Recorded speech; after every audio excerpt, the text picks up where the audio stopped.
ये अयोध्या है, यहाँ युद्ध नहीं होता, पर यहाँ स्त्रियों का बलिदान हुआ, साधुओं का बलिदान हुआ, नागाओं का बलिदान हुआ, राजाओं का, प्रजा का, बच्चों का, बालकों का, सबने राम जन्मभूमि के लिए अपने प्राण दिए। 1,75,000 लोगों की हत्या करके हमारे मंदिर को तोड़ा गया था। और फिर वो समय 500 साल का, आपने सही कहा, त्रेता वाले तो ऐसे थे कि 14 साल के लिए वनवास दिया मेरे प्रभु को। ये कलयुग वालों को देखो 500 साल। और आप सोच रही हो, आप देख भी रही हो कि 14 साल बाद की जो खुशी थी, हमें तो 500 साल बाद मिली है ना वो खुशी। और इस खुशी में, इस प्रसन्नता में अदिति, मुझे भगवान के मंदिर के ये पत्थर नहीं दिख रहे अदिति, मुझे तो ये राम महल दिख रहा है। और मैं और आप मिलकर ये एक एक पत्थर है। इसका जो शिखर है वो हमारा तप है, इसका जो कलश है वो हमारा श्रम है अदिति। ये जो पगडंडियां हैं ये हमारा बलिदान है। और ये जो मंदिर की भीते दीवारें हैं ये हमारे धर्म का अभिमान है। और ये जो मंडप है ये हमारे सपने हैं अदिति। और ये जो स्तंभ है ये हमारी प्रतीक्षा है। और ये जो गर्भगृह है ये सदियों की हमारी व्याकुल प्रतीक्षा है अदिति, सदियों की व्याकुल प्रतीक्षा। हाँ अदिति, इसलिए ये साधारण मंदिर नहीं है, ये असाधारण है। ये मेरे 500 साल के मेरे पुरखों का संकल्प है अदिति। लोग कहते हैं अधूरा है, मैंने कहा अंतर मंदिर पूर्ण है, बाहर भी होगा।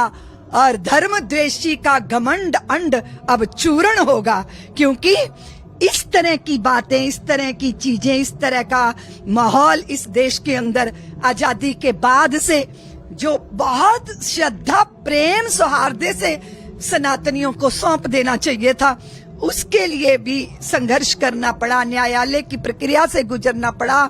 मेरे राम लल्ला को जाके कहना पड़ा कि ये मेरी जगह है, ये मेरी जन्मभूमि है।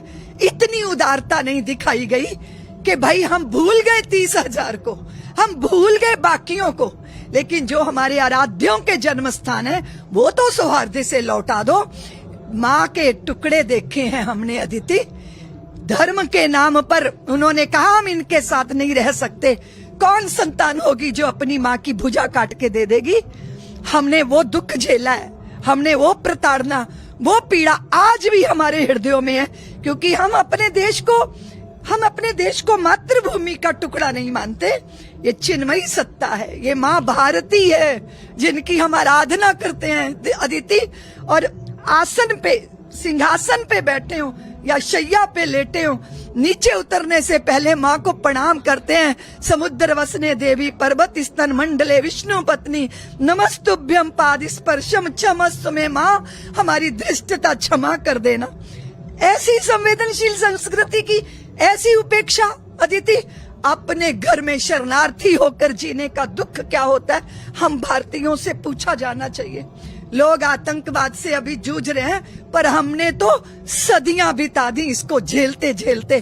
कुछ तो होगा अदिति हम में कि इतनी मार झेल ली हमने, प्रताड़ना झेल ली हमने, पर हमारे अस्तित्व को कोई ना खत्म कर सका, क्योंकि ये सनातन है, ये पुरातन है तो नूतन भी है। हम मरना जानते नहीं है अदिति, क्योंकि हम पैदा हुए ही नहीं हैं। और फिर हमें कोई दुखी करने की कोशिश करे तो वो नाकाम होगा अदिति, क्योंकि सुख दुख की झूठी चाह नहीं, अब जीवन मरण स्वप्न सा है। अब भला मृत्यु का डर कैसा, हम स्वयं मृत्यु को मार चले। इस भाव के साथ इस देश के अंदर राम लला का आवाहन हुआ है अदिति। इसीलिए ये संघर्ष बड़ा था, भारी दुख क्लेश था, भारी यात्रा थी, बहुत सदियों की प्रतीक्षा थी। इसलिए जो प्राप्त हुआ है ना उसका आनंद भी बहुत भारी है।